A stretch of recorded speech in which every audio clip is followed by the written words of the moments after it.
Hello student, welcome back to my channel once again.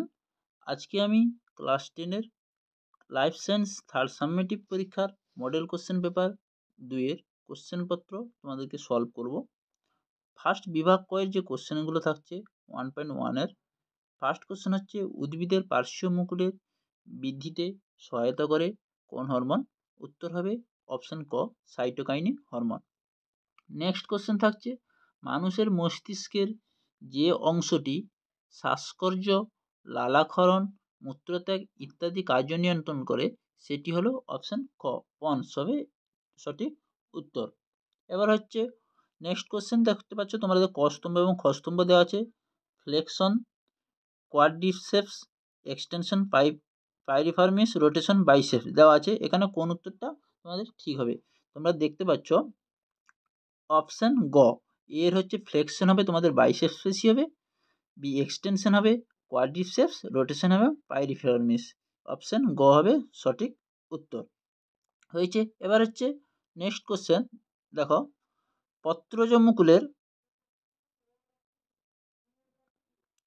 পত্রজ মুকুল বা পাতার মাধ্যমে প্রাকৃতিক অঙ্গজ বংশবিস্তার করে যে উদ্ভিদটি সেটি নির্বাচন করো। এখানে হবে পাথরকুচি পাতা হবে সঠিক উত্তর, অপশন ঘ। নেক্সট কোশ্চেন, একই প্রজাতির দুটি ভিন্ন উদ্ভিদের মধ্যে পরাগ মিলন হলো উত্তর অপশন গ, জেনোগেমি হবে সঠিক উত্তর।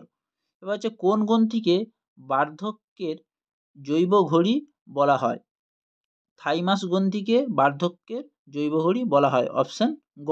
এবার হচ্ছে 1.7 হোল্যান্ডিক জিন অবস্থান করে ওয়াই ক্রোমোজোমে, অপশন খ। 1.7-এর অপশন খ হবে সঠিক উত্তর, হোল্যান্ডিক জিন অবস্থান করে ওয়াই ক্রোমোজোমে। এবার দেখো 1.8-এ তোমরা দেখতে পাচ্ছ capital A, small a, capital B, small b, capital C, small c genotype থেকে কত প্রকারের গ্যামেট উৎপন্ন হয়? তোমরা দেখতে পাচ্ছ এখানে হবে 4 প্রকারের গ্যামেট উৎপন্ন হয়, অপশন ঘ হবে সঠিক উত্তর। অপশন ঘ হবে সঠিক উত্তর। 8 প্রকারের গ্যামেট উৎপন্ন হয়। এই যে এবার হচ্ছে 1.9-এ কি থাকছে? একজন হিমোফিলিক পুরুষের সঙ্গে একজন হোমোজাইগাস স্বাভাবিক মহিলার বিবাহ হলে তাদের পুত্র সন্তানদের হিমোফিলিক হওয়ার সম্ভাবনা হবে কত পার্সেন্ট? 0%। কত পার্সেন্ট? অপশন ঘ হবে সঠিক উত্তর, 0%। এবার নেক্সট কোশ্চেন দেখো, মিউটেশন তত্ত্বের প্রবক্তা হবে অপশন গ, হুগো দা ব্রিস হয়েছে। এবার হচ্ছে 1.11-এর অপশন দেখতে পাচ্ছ, প্রদত্ত কোনটি অস্থিযুক্ত মাছের পটকার গ্যাস শোষণ করে? আমরা জানি রেটিয়া মিরাবিলিয়া হবে সঠিক উত্তর, গ্যাস শোষণ করে মাছের পটকার গ্যাস শোষণ করে নেয় রেটিয়া মিরাবিলিয়া। আচ্ছা 1.12 কোনটি নিষ্ক্রিয় অঙ্গ নয়? এখানে বলেছে কোনটি নিষ্ক্রিয় অঙ্গ নয়? মানুষের অ্যাপেন্ডিক্স, গিনিপিগের সিকাম, নারিকেলের পিস্টিলোড, কালকাসুন্দা স্ট্যামিনড। এখানে হবে গিনিপিগের সিকাম হবে সঠিক উত্তর, অপশন খ, নিষ্ক্রিয় অঙ্গ নয় গিনিপিগের সিকাম। এবার হচ্ছে মিনামাটা রোগ সৃষ্টিকারী ধাতুটি হলো অপশন খ, পারদ হবে সঠিক উত্তর। নেক্সট কোশ্চেন হচ্ছে পপুলেশনের ঘনত্ব বাড়ার কারণ হচ্ছে ন্যাটালিটি বৃদ্ধি, অপশন ক হবে সঠিক উত্তর, ন্যাটালিটি বৃদ্ধি। এবার হচ্ছে 1.15 দেখতে পাচ্ছ ভারতের প্রথম বায়োস্ফিয়ার রিজার্ভটি হলো কোথায়?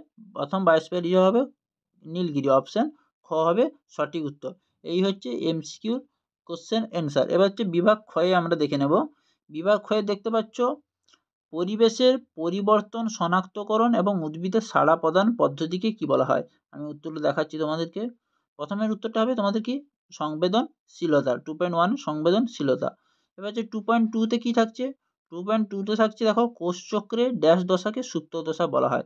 কোষচক্রে ড্যাশ দশাকে সুপ্ত দশা বলা হয়। উত্তর হবে ইন্টারফেজ G0 দশাকে সুপ্ত দশা বলা হয়। এবার 2.3-তে কি থাকছে? বর্ণান্ধতার জন্য দায়ী জিন মানুষের ড্যাশ ক্রোমোজোমে অবস্থিত। বর্ণান্ধতার জন্য দায়ী জিন মানুষের এক্স ক্রোমোজোমে অবস্থিত। এবার হচ্ছে 2.4 মৌমাছির এই অক্ষরের ন্যায় নৃত্যকে কি বলবো আমরা? মৌমাছির এই অক্ষরের ন্যায় নৃত্যকে বলবো ওয়াগাল নৃত্য বা ওয়াকটাল নৃত্য। এবার হচ্ছে যে প্রক্রিয়ায় সংযুক্ত জৈব যৌগ অণুজীব দ্বারা বিয়োজিত হয়ে অ্যামোনিয়ায় পরিণত হয় তাকে আমরা কি বলে থাকি? অ্যামোনিফিকেশন বলে থাকি। কি বলে থাকি? অ্যামোনিফিকেশন বলে থাকি। এবার হচ্ছে নেক্সট কোশ্চেন, সারা পৃথিবীতে স্বীকৃত জীববৈচিত্র্যের হটস্পটগুলির মধ্যে কয়টির অবস্থান ভারতবর্ষে? আমরা জানি 4টি হটস্পট থাকে, তাহলে 4টির অবস্থান হবে আমাদের ভারতবর্ষে। 2.6 এবার হচ্ছে 2.7-এ কি থাকছে, সত্য এবং মিথ্যা। প্রথম কোশ্চেন দেখো, ডিম্বাশয়ের পরিণত গ্রাফিয়ান ফলিকল থেকে প্রোজেস্টেরন হরমোন খরিত হয়, কথাটি ঠিক না ভুল? এখানে কথাটি সম্পূর্ণভাবে মিথ্যা হবে।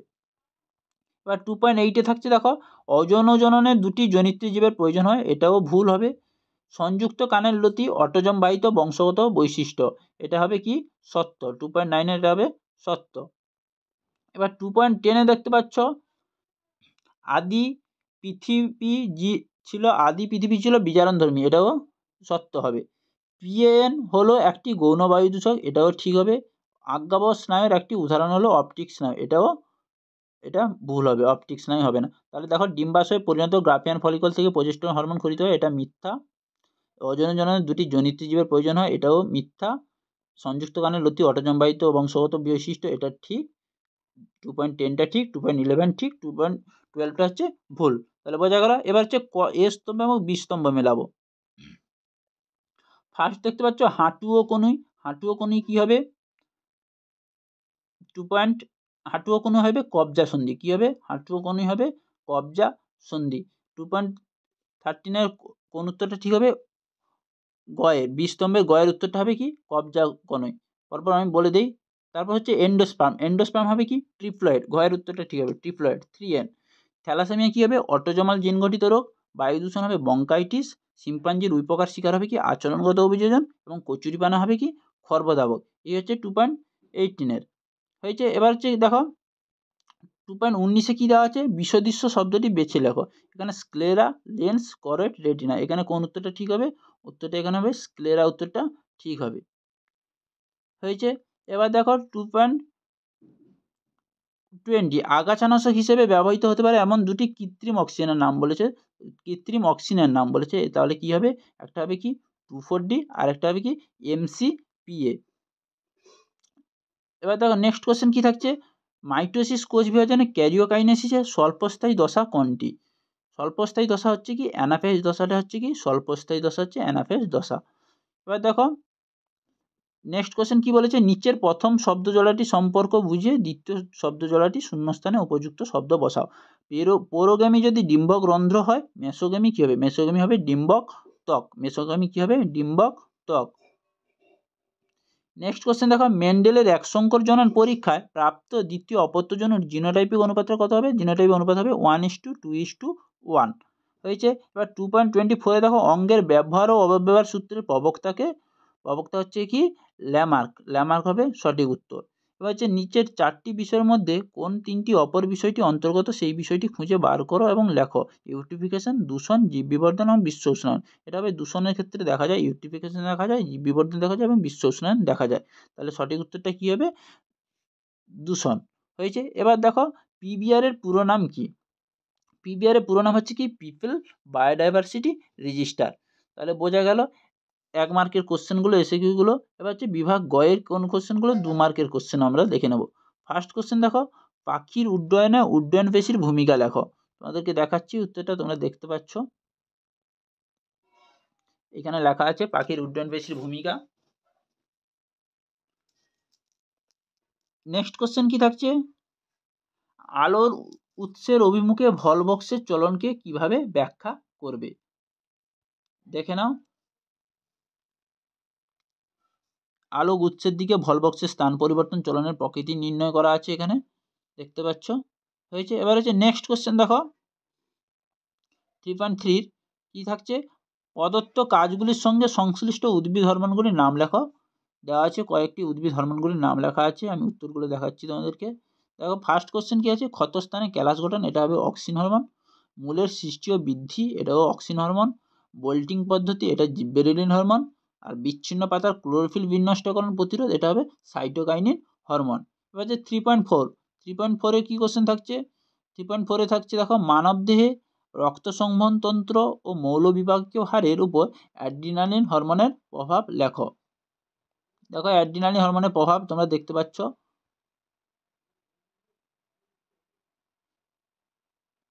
হয়েছে। এবার হচ্ছে 3.5-এ থাকছে দেখো, NOR কি, NOR কি, এর গুরুত্ব কি। দেখো দুটো দেওয়া আছে দেখতে পাচ্ছ, এদিকেরটা হচ্ছে নর, নিউক্লিয়াস অর্গানাইজার রিজন, এটা কি, আর নরের গুরুত্ব এদিকে দেওয়া আছে তোমরা দেখতে পাচ্ছ। তাহলে বোঝা গেল নর কি এবং নরের গুরুত্ব। নেক্সট কোশ্চেন কি থাকছে, নেক্সট কোশ্চেন থাকছে দেখো 3.6 মাইক্রো প্রপাগেশনের গুরুত্ব। মাইক্রো প্রপাগেশন বলতে অনুবিস্তারণের গুরুত্ব। দেখতে পাচ্ছ এখানে দেওয়া আছে মাইক্রো প্রপাগেশনের পদ্ধতি, এটা লিখলেও হবে। হয়েছে। এবার হচ্ছে 3.7 যে কোশ্চেনটা থাকছে সেটা হচ্ছে মানব বিকাশে বার্ধক্য দশায় জ্ঞানেন্দ্রিয় এবং অস্থির কী কী পরিবর্তন হয় তা তালিকাবদ্ধ করো। দেখতে পাচ্ছ বার্ধক্য দশায় কী কী প্রবলেমগুলো হয়ে থাকে, এখানে দেওয়া আছে সম্পূর্ণভাবে উত্তর, তোমরা দেখে নাও। হচ্ছে 3.8 কী থাকছে, 3.8 থাকছে মানুষের লিঙ্গ নির্ধারণ পদ্ধতিকে হেটেরোগ্যামেটিক মেল পদ্ধতি বলে কেন। দেখে নাও, হেটেরোগ্যামেটিক পুরুষ বা মেল বলতে আমরা জানি কি XY ক্রোমোজোম বিশিষ্ট পুরুষ প্রাণী বোঝায়, যাদের যৌন ক্রোমোজোম দুটি ভিন্ন থাকে। কিন্তু অন্যদিকে স্ত্রী প্রাণীটি হলো কি হোমোগ্যামেটিক, সকল জননকোষ X ক্রোমোজোম বহন করে, তাই আমরা কি বলবো, পুরুষদেরকে হেটেরোগ্যামেটিক মেল বলে থাকবো। এই হচ্ছে 3.8। এই হচ্ছে 3.9 কি থাকছে, 3.9 দেখতে পাচ্ছ অধিকাংশ মেরুদণ্ডী প্রাণীর ভ্রূণদশায় লেজ সদৃশ্য গঠনের উপস্থিতির নিরিখে তুমি কিভাবে অভিব্যক্তিকে ব্যাখ্যা করবে। দেখো, যেটা তোমরা জানো বইতে থাকে তোমাদের তুলনামূলক যেটা ভ্রূণতত্ত্ব দেওয়া আছে বায়োজেনেটিক সূত্র, এইটা তোমরা লিখবে। এবার হচ্ছে 3.10, 3.10 কোন কোশ্চেন আছে, 3.10 দেখো থ্যালাসেমিয়া রোগে ঘন ঘন রক্ত বদলানোর প্রয়োজন হয়, এর ফলে কি কি সমস্যা দেখা দিতে পারে থ্যালাসেমিয়া রোগে। তোমরা দেখতে পাচ্ছ থ্যালাসেমিয়া রোগীর জন্য বারবার রক্ত সঞ্চালনের ফলে নিম্নলিখিত কয়েকটি সমস্যা দেওয়া আছে। ফার্স্ট দেখতে পাচ্ছ আনুমানিক রক্তাল্প সংক্রমণ, এটাকে বলে আমরা TTI, transfusion transmitted infection. Next থাকছে কি রক্তাল্পন সম্পর্কিত আরও সমস্যা, অন্যান্য সমস্যাগুলি যেগুলো থাকে দেখো বারবার রক্ত সঞ্চালন রোগীর জন্য সমস্যা সৃষ্টি করে পারে, যেমন বিপদ রোগ হয়, রক্তাল্পের পরে জ্বর হয়, রক্ত প্রজনন সমস্যা হয়, রক্ত প্রবাহের সমস্যা হয়। এই হচ্ছে কি বারবার থ্যালাসেমিয়া রোগীর রক্ত সঞ্চালনের ফলে এই সমস্যাগুলো দেখা দিচ্ছে। এবার 3.11 কোশ্চেন থাকছে দেখো জীবাশ্ম কিভাবে অভিব্যক্তির সপক্ষে প্রমাণ দেয় তা আলোচনা করো। দেখো ফার্স্ট দেখো ধারাবাহিক পরিবর্তন থাকে, আর একটা কি পরিচিত মধ্যবর্তী রূপ থাকে।